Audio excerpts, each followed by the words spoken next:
Баршаларыңызға қайырлы күн. Сіздермен бірге Умида. Бүгін біз қыстың қамын жазда ойла деген мақалды қолдана отырып, бүгін сіздермен компот жабатын боламыз.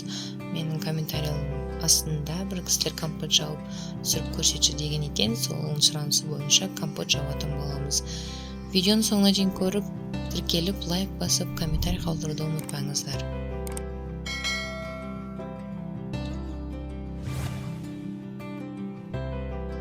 Ол үшін бізге слива керек болады, алма, мен оның бәрін жуып тазалап, үлкен бір тегешке дайындап алдым.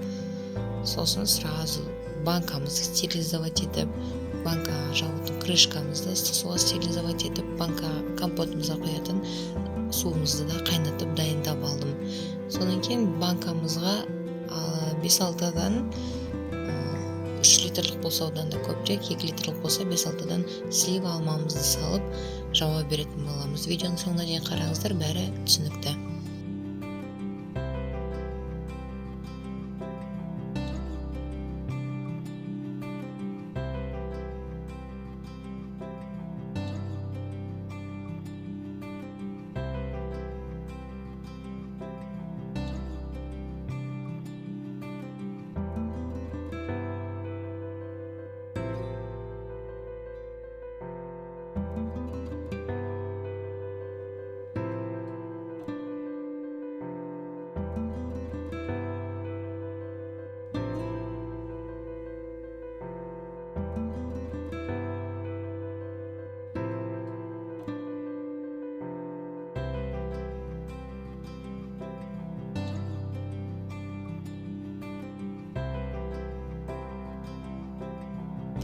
Үш литрлік банка болса, осындай стаканда 2 стакан қант саламыз. Мен астына описанияға граммдарына дейін жазып кететін боламын. 2 литрлік болса, 1,5 стакан саласыздар. Қатты тәтті компот ішкілеріңіз келсе, 1,5 стакан саласыздар. Егер қатты емес болса, бірақ стакан қант салсаңыздар жеткілікті.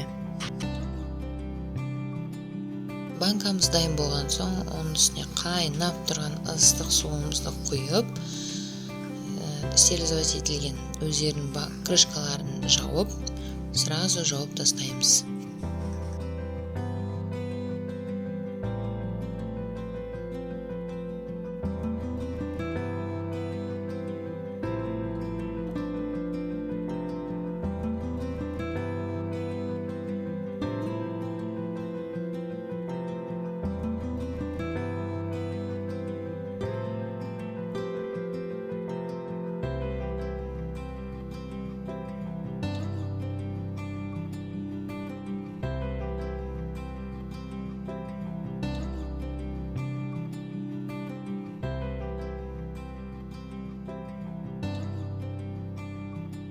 Крышкасын жауып болған соң, осылай қиғаштатып жатқызып қоямыз.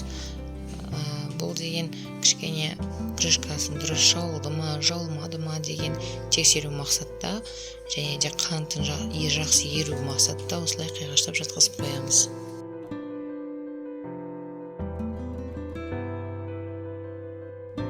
Қанты ермеген банканы осылай қантын ерту үшін ары-бері сәл шайқаймыз. Одан соң банкалардың жанына тізіп төңкеріп қоямыз.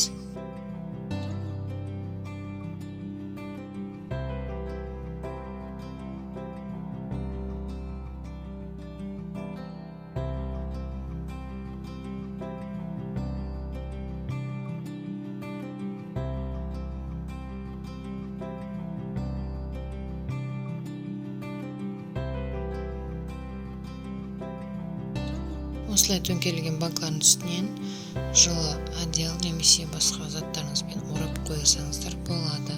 Бұл 1 күн тұру керек. 1 күннен кейін ашып, мынандай керемет результаттарға жетесіздер.